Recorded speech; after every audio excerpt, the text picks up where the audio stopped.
तर राजकारणामध्ये कधीतरी खडा टाकायचा असतो, तो मी टाकला असं निलेश लंकेंनी म्हटलं. निलेश लंके यांचं स्वतःच्या वक्तव्यावरून घुमजाव पाहायला मिळतोय. यापुढे लोकसभा नाही तर विधानसभा लढवणार असं वक्तव्य निलेश लंके यांनी केलं.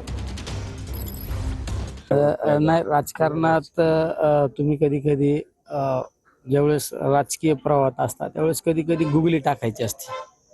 आपण एखाद्याला खडा मारून पाहायचा असतो, त्याचा रिफ्लेक्टर काय होतो, त्याच्यातून आपल्याला काय प्रतिक्रिया उमटते हे पाहायचं असतं. आणि राजकारणामध्ये तुम्ही पुढलं भाकीत गृहीत धरून कुठली गोष्ट करायची नसते.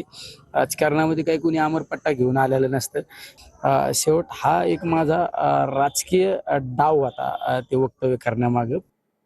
तर पश्चिम बंगालमध्ये भाजपची एक हाती सत्ता येईल असं रक्षा खडसेंनी म्हटलंय. केंद्रीय राज्यमंत्री रक्षा खडसे यांनी विश्वास व्यक्त केला. मोदी शहांच्या नेतृत्वात भाजपची एक हाती सत्ता येईल असं रक्षा खडसेंनी म्हटलं.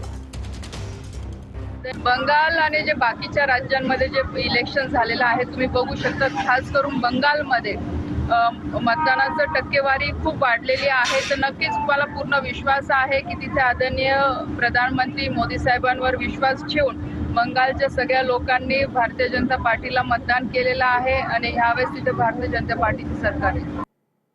तर मराठी शाळेच्या जागांवर कुणाचं तरी लक्ष आहे असं राज ठाकरेंनी म्हटलंय. मराठी शाळा बंद करत आहेत तसं वाटतं, पण त्याच्या जागेवर डोळा असल्याचं राज ठाकरेंनी म्हटलं. महाराष्ट्रामध्ये मराठी राज्यकर्ते मराठी शाळा विकतायत कसे आणि ह्याच्या मागे नेमकं कोण आहे एकदा काढा तर. हा शाळेचा विषय नाही आहे, हा जागेचा विषय. महाराष्ट्रामध्ये फक्त लँड विकणे, जागा विकणे एवढाच फक्त धंदा सुरू आहे. या अत्यंत मोक्याच्या ठिकाणी असलेल्या अनेक या शाळा ज्या आहेत मराठी माध्यमांच्या, याच्यावरती कोणाचं लक्ष आहे. हे लक्ष असल्याशिवाय मंत्रालयामध्ये कुठची फाईल हलत नाही. कोणाला तरी या जागा पाहिजेत. आपल्याला असं वाटतं मराठी शाळा बंद करतायत, मराठी शाळा नाही बंद करतायत, ते त्यांना जागा